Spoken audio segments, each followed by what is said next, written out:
Hello and welcome back to the Villa Filler podcast. I'm here as always with my good friend Dan Wiseman. Dan, Bournemouth nil, Aston Villa 1. The Champions League race is bloody on. Oh my God, that was flawless. There were flaws in the game, but that wasn't due to Villa. That was due to some dodgy officiating and just general thuggery from Bournemouth, really. But before we get into all that, mate, how are you doing? Not too bad, mate. Not too bad. Sometimes during, when we record literally at the end of full time, you and I will, hop on at the 87th minute or 88th minute or something like that just to, get ahead and try and get the pod out as early as we can. There was none of that today. Oh, was No. none of that today. Yeah, I was very much glued to my sofa until the final whistle, mate. What a win! What a win. These are the games. These are the games that do define your season, that do decide if you're Champions League caliber or not. We've been saying kind of the whole time, mate, it's not your defeats at the Etihad or anything like that that will be the reason why Villa do or don't get Champions League football this season. It's can you hold on with to a 1-0 lead with 10 men at Bournemouth? We've referenced those games at Ipswich. It's these kind of fine margins that continue to put us over the line. And look, there's not been two groundbreaking performances in this win and then the last home win against Fulham, but those are teams who, like us, are pushing for Europe, who, like us, can't afford to lose, who kind of going into these games, they're do or die games for both of those sides in terms of pushing for the Conference League and Europa League spots, and to keep two clean sheets. To see both of the games out with relative ease is really really good to see, particularly this one with 10 men. How good was Unai's little presser before the game on Sky Sports? That's so funny, isn't it? I find it. I don't, admittedly, consume too much Unai Emery media, and people are probably thinking, Dan, like, what are you talking about? You run a Villa podcast, you bleed claret and blue. Like, it's just one of them things. Obviously, either at all the home games or at most of the away games. So it's not really like, if the game's on telly, it's not like I sit down and listen to the interviews. I'll see the bits that go out on social and stuff like that. But obviously, whenever it's a club done piece of media, obviously things are going to be a bit more polished. The tone, the just the way that he speaks is obviously going to be different to how he speaks to the general media. So for Sky Sports to come and ask him about the Champions League and for him to say, let's talk about Europe, it's Europe. Let's not put the pressure on the Champions League. I found that really entertaining, and it's the soft skills that you sometimes forget because you don't see every day, you don't hear every day. But Emery is just a genius when it comes to this kind of stuff, mate. Yeah, well, it's I think particularly in this game, this is the game that has confirmed, I think, that there will be European football at Villa Park next season of some degree. At the very least, it will be Conference League, and so three successive seasons of European football to some extent is pretty incredible. It's pretty incredible, and it's only when you kind of do take a step back and look at the bigger picture. Both you and I think have said, mate, that to be honest with you, if the financial elements aside, I genuinely wouldn't really mind where we place at the end of the season in terms of what tier of European football we're in. I think the Europa League would probably be about par for the kind of the club and the stature we're at. I think that's it's a club, sorry, it's a competition that Unai obviously knows very, very well, won it 3 or 4 times, whatever it is. And you could see Villa going quite far in, but obviously it's the finances of the Champions League. It's so lucrative. It's such a great destination for players. When you're shopping in that elite bracket, it's only really the Champions League that will turn the heads of, the top bracket of players on the continent. They won't go anywhere unless there's Champions League football on offer. And I think we saw that ourselves with the signings that we've made before and throughout this season, to be honest with you. So yeah, it is about the bigger picture. I think Unai is doing his best to tone down the pressure there, but I think the reality of it all is we all know just how important Champions League qualification is for this football club, not just because of what it would bring on the pitch. Yeah, I did a TikTok the other day, uh, going through the finances of the prize money, sorry, of all the teams in all the European competitions, and it's ended up on like EFL TikTok, so I'm getting absolutely slammed by all these like lower league fans for basically, saying why nobody wants to. It's obviously it's hyperbole, it's a hook, it's to get people to listen to the video. Why nobody wants to be in the Europa League or the Conference League, and I get like I can already see that there's going to be people that come to this comment section as well, but um, Villa made around 83 million euros reaching the quarterfinals of the Champions League. Arsenal have made 117 million euros, reaching the semi-finals. Manchester City made about 76. Liverpool made a similar amount as well. United and Spurs have both earned 36.4 and 35.4 million for reaching the Europa League final.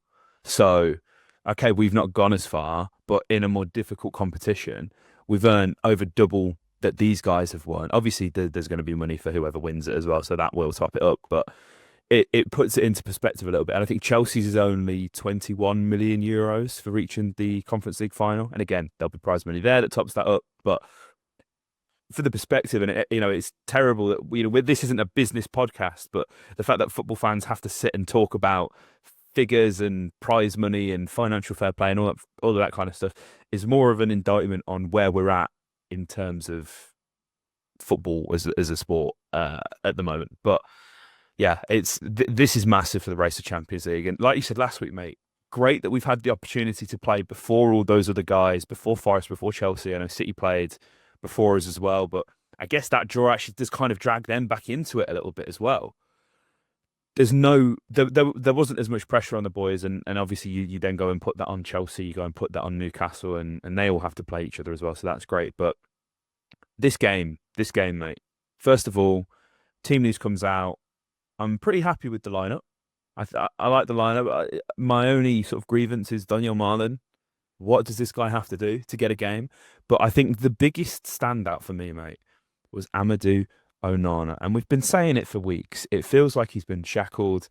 And it, I think I'm bordering on this is genius, but also like hands force type thing as well. Because obviously Tillemans has been our player of the season. The fact he's out for the season, obviously a couple of weeks, not to be dramatic, is obviously a big blow. And I know we've both felt, mate, that Amadou probably deserves a bit more game time, and you would have probably liked to have seen him start a few more games, especially when you look at the price tag, all of those kind of factors. But there's this kind of nick that's coming up that the players have picked up this ability to, they're shouldering so much responsibility. Amadou's come in, arguably for our best player, and he's absolutely bossed it, mate. And you have to just sit and put your hands up and go, Emery Masterclass. It's I don't think anyone really saw this Yuri Tielemans season coming, to be honest with you. I think when you look at that midfield of Buba and Yuri, it's kind of rendered itself undrockable. And it's not just the quality of Tielemans' performances, but obviously, we all knew he was great. We all knew that, he was likely to have a good season. I don't think anyone was expecting. I mean, he got my vote for player of the season. I dare say I'm probably not the only one to select him for that award. But the other thing that I think has surprised at least me is the amount of games that he's played, and it's mainly been him and Morts, from an outfield point of view, that have kind of been ever present. Mm-hmm. They kind of play every minute of every game, and it's amazing for Yuri Tielemans, really, considering the narrative that's around him when he joined on a free transfer was that he didn't have the legs and all of this kind of stuff, and it's kind of put Amadou in a position where, especially when you consider the start to the season that he's had, and obviously look, like, there's been a fair share of injuries as well. He's had a few kind of recurring muscle problems throughout the season and stuff like that, and obviously that all kind of plays into it. But he actually looked a little bit, I don't say off the pace, but I think in the early games there were a few mistakes and stuff like that. I don't think he had everybody convinced. I think there was a bedding period, and I think with Amadou, you kind of look at him and his size and stature and the kind of way that he plays makes you forget that this is a 23-year-old. Absolutely. You know what I mean? And this is someone that, needed a bedding in period, that was young, that was going to make mistakes, and he did. But now you're really seeing the finished product, and now you're kind of saying, and this is the thing that I've always said with Amadou, is imagine this in 4 or 5 years, when he's 27, 28. It's a really, really frightening prospect. And I dare say that as the games roll by, that deal will look better and better and better, because the ceiling on that guy, kind of when you imagine, his kind of final evolution, is pretty terrifying. It really is. And actually, he seems to be able to play both the Booba and Yuri roles equally as well. We've played him holding, we've played him in that kind of deeper line playmaker role in like various games throughout the season, to be honest with you. And he seems pretty comfortable in both. A really, really good player to have. I dare say he'll get a few more minutes next season. And so, yeah, it's nice. We kind of saw him as this real goal scoring threat at the start of the season, which maybe has faded away, but actually he's become this real calm, composed, reliable figure, which when you're in the situation we are in, mate, is exactly what you need. Yeah, won 7 of his 9 ground duels, out of 4 of his aerial duels. Made 4 clearances, blocked 1 shot, made 1 interception, and was only dribbled past once. So massive performance. Away from home, our form has not been great either. You need that steady presence. I thought he was brilliant. I thought Villa's right-hand side as well, in particular, when you look at how dangerous Bournemouth's left is with the likes of Milos Kerkez, Antoine Semenyo, and then you've got somebody like Tyler Adams who's picking up the pieces. Long-time listeners of the podcast will know how much I am all in on Tyler Adams. I love this guy. I think he's brilliant. And I thought that, our little triangle over there of Cash, Kamara, and Rogers performed really well. And Morgs will get the headlines for the scintillating cross that he put in for Ollie's goal. But I thought, again, this is another brilliant Matty Cash performance. Body on the line right at the end of the game to stop Daniel Jefferson from scoring as well. It looked like it looked like it was in, mate, didn't it? It was absolutely crazy. The melee that was going on the goal line. And, I was just saying off air, mate, I know for a fact this guy searched his name on Twitter as soon as he's got into the dressing room. He's fired all the people that have said shit about him. And I'm probably one of them from a while ago, but absolutely brilliant. Almost, a flawless performance from him. I think we'll go for the good before the bad, mate, because the JJ thing is just a load of nonsense. Ollie Watkins, Aston Villa's all-time Premier League top goal scorer. And I'm so glad, because we said in recent podcasts it kind of felt like this may not happen. It felt like the monkey that was going to be on his back forever, and God forbid Ollie Watkins leaves the club and he doesn't break that record, with all of the talk that there's been around him. This is as good as it gets. This is Ollie Watkins at his very best. It's such a good cross from Morgs, but Ollie has to do a lot in terms of getting into the right position. He's managed to stay on side. Huijsen plays him on in between him and Zabanye, and he just guides it in.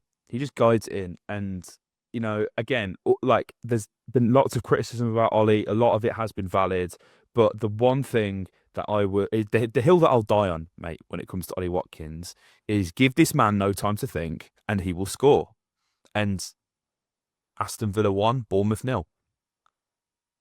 It's some finish, isn't it? It really is.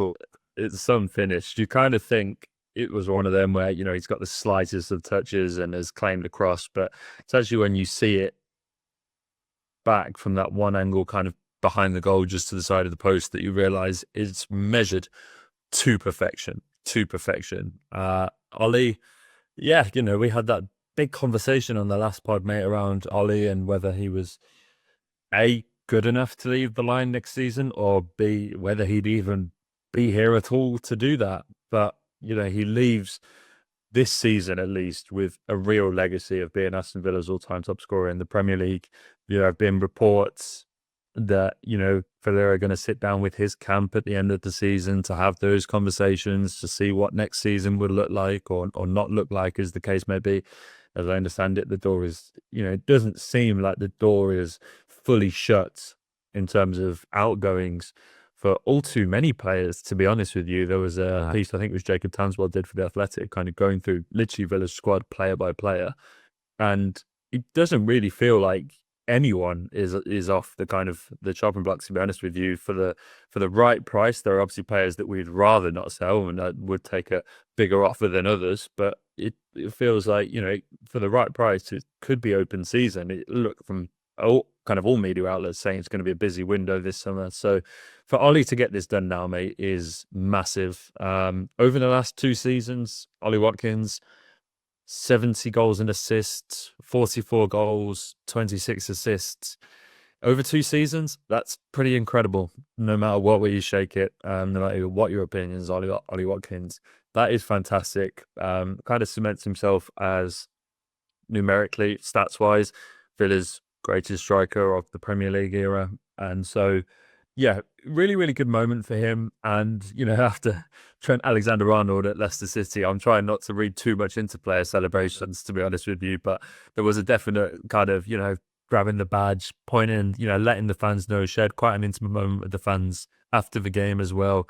Really took in the adulation, and he deserves it, man. He deserves it, because I think one thing you and I can agree on, mate. I'm not going to say that we have differing opinions on Ollie Watkins or anything like that, but I think one thing that we definitely can agree on is that regardless of anyone's opinion on Ollie Watkins, the general flack and stick that he's had to put up with, when you consider the numbers, as I say, 70 goals and assists over the last 2 seasons, and you consider the narrative about him throughout almost all of that time, is really undeserved. It really is. Oh, mate, absolutely. Yeah, glad you mentioned the moment at the end, because the fan he gave his shirt to, I've got to give a shout out to Bertie. Know his dad's listening to the podcast. I know Bertie and Jim will be listening, and I know he'll be buzzing with that, because his older brother Max got Onana's shirt when we went to Preston away.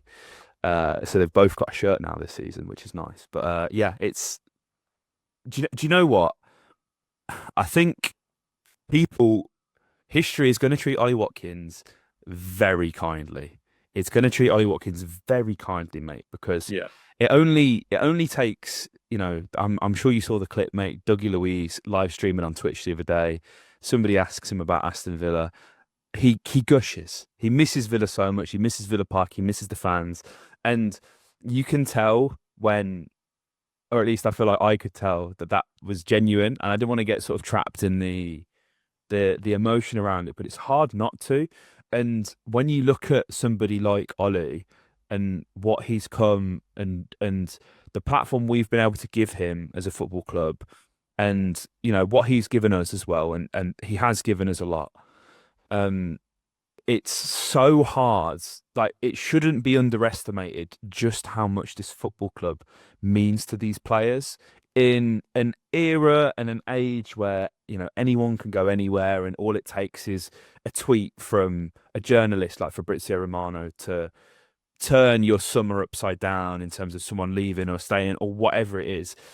I feel like it is easy to detach, and I've said it on so many podcasts, but when I look at guys like Tyrone, who again I've been critical of at times this season, wrongfully so as well, which I'm happy to admit. When you look at guys like McGinn, when you look at guys like Emmy, Kashi, Konsa, these guys mean so much to this football club.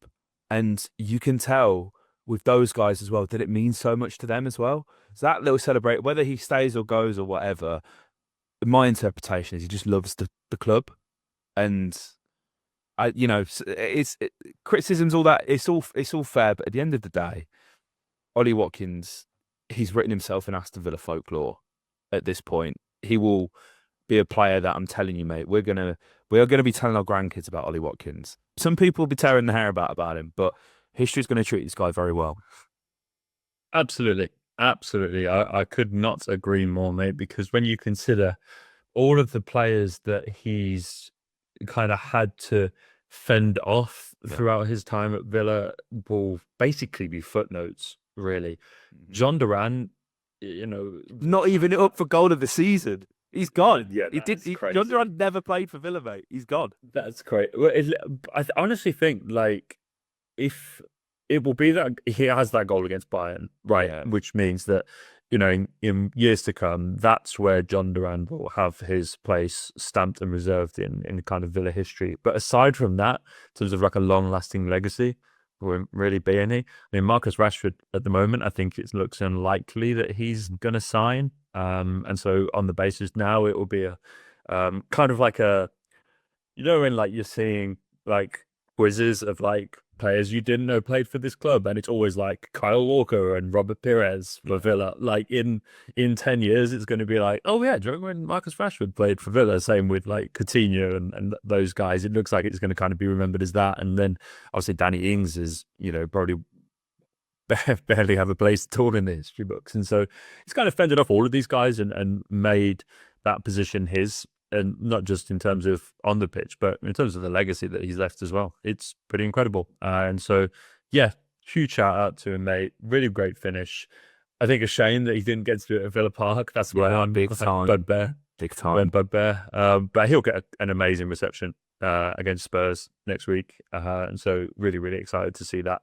And he deserves it. He deserves it. And whatever happens, he joined this club not expecting it to be a final destination. And that's something that I think is really, really important, is that, Ollie Watkins comes up from the Championship really, really hot, joins Villa, newly promoted ourselves, kind of fighting relegation. And as a boyhood Arsenal fan, probably had his eye on that spot in that team. And it probably goes the same for guys like Esri and stuff like that. They probably didn't envisage Villa being their last stop in the Premier League. And for those guys to just kind of lock in and be like, no, like this is my club, this is my journey. Like I'm going to make Villa into the Champions League club that I always dreamed of playing for. And to have those guys that have come on the journey with us the whole way, and Ollie has basically fired us there, in kind of knowing, throughout his time at Villa. So huge props for him, mate. Big fan, and really, really glad more than anything that Gabby's off that perch. Right? Oh my God. Yeah, I think Douglas Luiz is the prime example. The grass isn't always greener. But, mate, this game, Bournemouth committed 19 fouls. I can't believe they only received 4 yellow cards. And, when you look at the fouls that Adam Smith was committing, the one on JJ as well that he eventually gets booked for, that I've seen them been given as red cards. And it's frustrating that the emotions spill over, and it's totally understandable as well. So it's not a criticism at all. But JJ puts himself in this situation where he's gone and got himself another yellow card. I'm not convinced he even touches David Brooks. I'm convinced that this will get overturned, mate, because there's no way there's enough in that for that to be a second yellow. But therein lies the problem again. VAR can't get involved if it's a second yellow card and a red card. It's really silly, and thankfully this hasn't come back to bite us in this game, because I thought JJ had a really good game, and you could tell he was getting so frustrated because all Bournemouth wanted to do was bring him down. And I think, when you look at, in terms of the squads, I think there's been a bit of discourse, is probably the fair word to say, around Morgs and the past couple of weeks. I don't buy into it, mate. I don't buy into it. I think he's so busy. He's played so much football. He's quite clearly the outlet. He's always double marked. Even Ollie was double marked at times today as well by the centre halves. And JJ was always going to be the guy that we were looking to hit on the counter in this game. And it happened so many times. And you could just tell it was frustrating for JJ. And I think there's an element of it as well, mate. In the back of his mind, he's thinking, one more of these tackles could put me out for another couple of weeks. And when you think about the stumbling blocks that he's had in terms of being fit and being available, the best ability is availability. That's the only ability that you can criticise JJ on, really, isn't it? Which is, a shame, because he's undoubtedly one of our best players. Yeah, I'll have a really, really interesting stat, actually. Let's go. I love these, mate. So there have been 21 cards in the 2 meetings between Bournemouth and Villa this season, 20 yellows and 1 red, which is the most in a fixture in a single campaign in Premier League history. That's mate. Villa Bournemouth. Mate, it's such a boring fixture as well. And they mentioned the game earlier on in the season. That's a game that we should have won. I remember that being a very dirty game. Obviously, it was a last-minute goal as well. Yeah, I think it's one of them things where stylistically Bournemouth are so aggressive. They want to be on the front foot. They want to attack teams, want to get in your face. And when you come up against a side like Villa that want to have the ball, will take their time, have a lot of patience, there's going to be a clash there.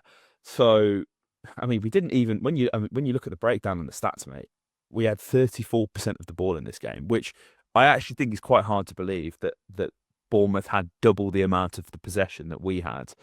But when you look at the passes made, we only made 254. Bournemouth practically doubled that with 473. But I guess it just goes to show, doesn't it, mate, that they say styles make fights in the world of boxing, and it's one of them where we had to dig in. That it was a very gritty performance. We mentioned that Anana's numbers up at the top of the podcast as well.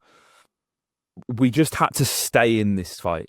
We had to stay in this fight. We couldn't, it would have been an absolute disaster if we conceded another added time, injury time goal to Bournemouth in the league. And there was a few comments about my comments last week saying, when I'd highlighted, I think it was 4 or 5 games where I said, look, these are the games that have cost us. It's not the recent ones. And somebody had rightfully said, but you're so positive, and you came on after the Ipswich game and you said it's not that bad. I think you're getting the Ipswich pods confused because the Ipswich away, I don't think we did one. I think we were on hiatus. I was in Morocco. Yeah, we didn't do one. We definitely didn't. Yeah, so we didn't do one then. And my thoughts on Ipswich, drawing to Ipswich, which happened twice. I said once, I got that wrong in the podcast. The Ipswich away is an absolutely despicable performance, and there's no way you should be going even away from home to a newly promoted side and losing in that manner. But the Ipswich home game, I know they had 10 men. But we know what it's like when a team has 10 men against Aston Villa. And I didn't think that the performance was that bad. Air quotes asterisk in that game. But that obviously is a game that did cost us. And it's the glass half full that's coming back to bite us there. But objectively, I stand by what I said last week. There are games that have cost us. And we're now in this situation, mate, where you have to go away to Bournemouth. A team that they've beaten Arsenal at home, they've beaten Manchester City at home. They've had so many scalps, and yes, their form over the last 10 games is not great at all. But Bournemouth have been one of, if not the surprise package of the season. The fact that we've gone there, we've scored a goal, we've kept a clean sheet, and we did it with 10 men for the final 10 minutes.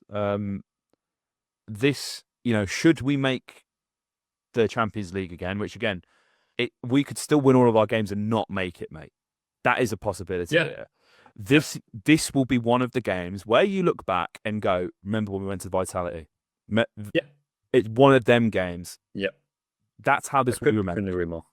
Couldn't agree more, mate. I replied to that comment on the last part, and I kind of made the point that I think both can be true, right? Absolutely. So, made a very good point in that, we did come on after that part, and we're, told fans not to overreact and stuff like that. And my point is that I don't know if people remember this, but the very next game after defeat at Portman Road, we beat Bayern Munich 1-0.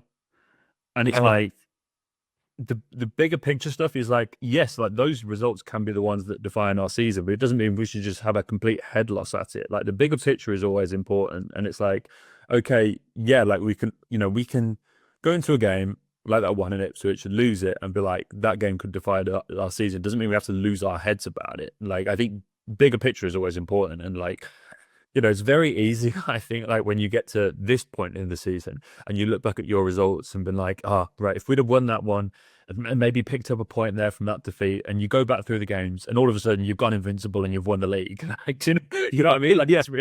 It's really, really easy to be but that no club is perfect.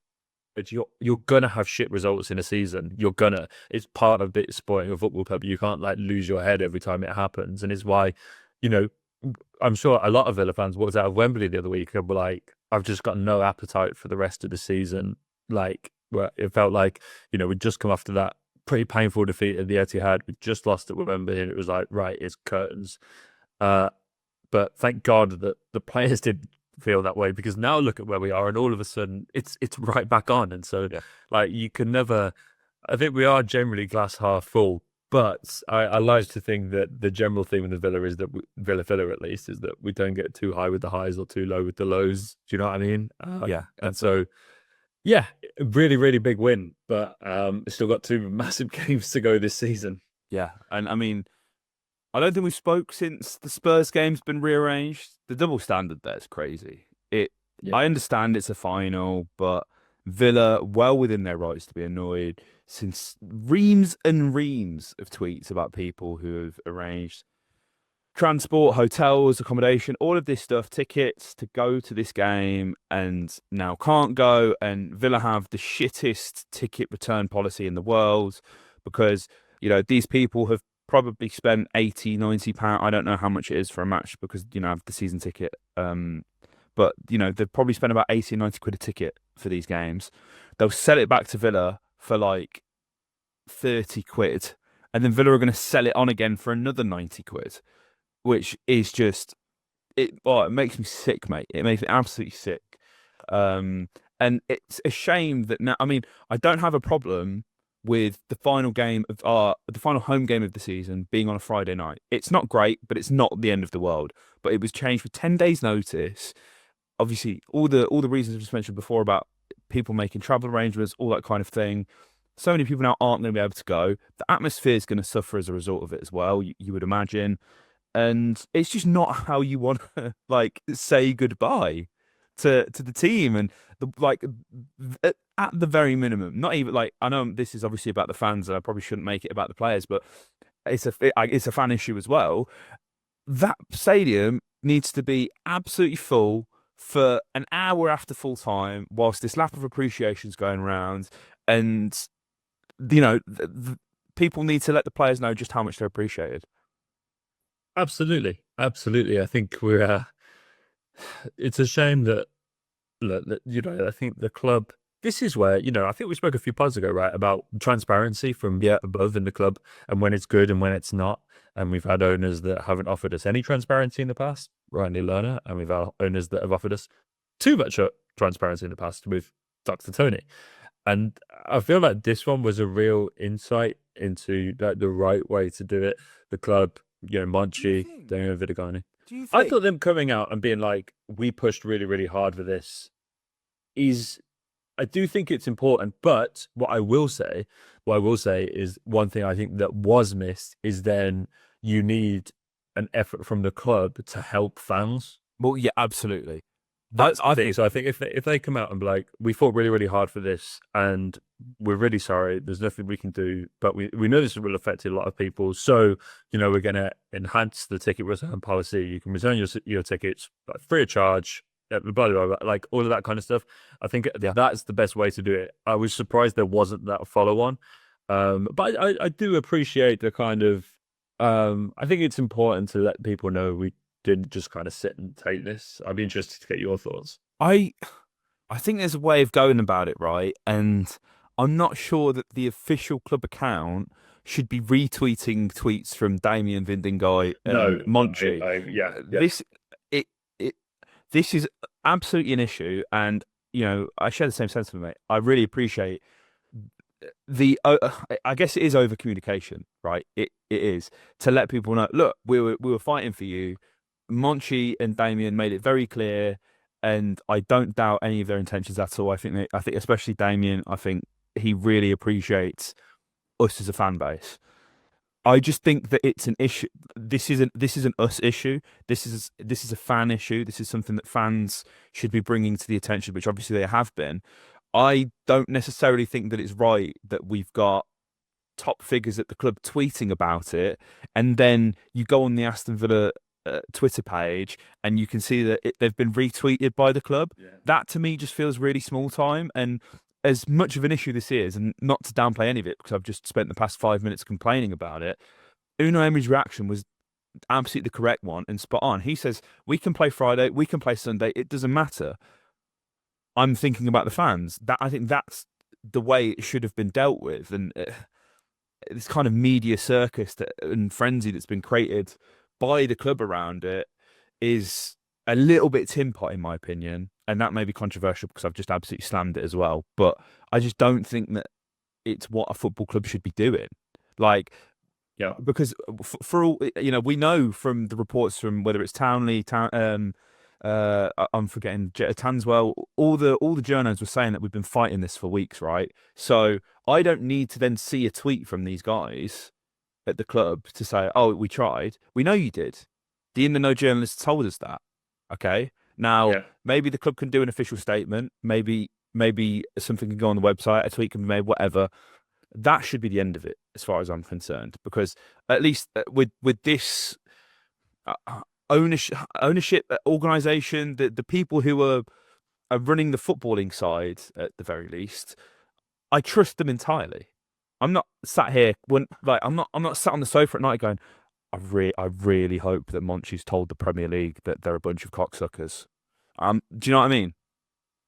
Yeah, I totally. You know, the frustrating thing is that like I actually think we should do more of this. It's always the great frustration, right? Whenever the Premier League team plays a team in Europe, the team in Europe is always like they're postponing their league game to like give them an extra 7 days rest. So like it's frustrating because I'm like, it's just come at an annoying time, like when we've been fighting for, particularly when they weren't actually in the final at the time. Absolutely. That was the bizarre bit. But hey, yeah. Yeah, I do like that approach of like, yeah, well, we'll play him whenever, and I think that's the right one to come from the gaffer for sure, mate. And so, yeah, I can see. Well, no, we've not got too much time left on this Zoom, so don't want to spend too much time kind of rambling about that, I guess. But yeah, no, it's been that was a shame, but you know, I still have full confidence kind of going into that game, which is nice. Yeah, well, that's the thing as well, right? We have the opportunity to do the funniest thing ever and just absolutely batter Spurs. Let's just batter them 2 days earlier. Why not? The thing is, I think as well is that like, you know, you'll probably have a world in which like their full focus, the irony of it all, will now be totally on that game. Yeah. Like, so it's like kind of irrelevant anyway. But hey, a quick shout out for Natalia Arroyo and the Villa women's team. Absolutely. By the way, What an end on the last pod.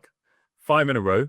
We're now looking like, you know, we're up to 6th. We're 3 points up Brighton. And it looks like we could end the season almost best of the rest, which is crazy considering like if Palace weren't as crap as they are in the WSL, we like it was looking a bit worrying at one point. And so yeah, just before we did wrap, wanted to shout those guys out. Losing a few big players at the end of the season. Miles Pacheco particularly, real fan favorite, scored today, which is lovely. Her last ever game at Villa Park. And so yeah, really, really nice. And so yeah, just before we wrapped, did want to shout those guys out. Absolutely. Absolutely. What an end to the season. Inspiring. The synergy in the club right now. Yeah. Men's, women's, both going at it. Youth Cup winners. Yes. Cup winners as well. Yeah, got to shout that out. Everything seems good right now, man. Coming at Millhouse, right? It's coming at Millhouse. Let's get the job done. 2 more finals for the men.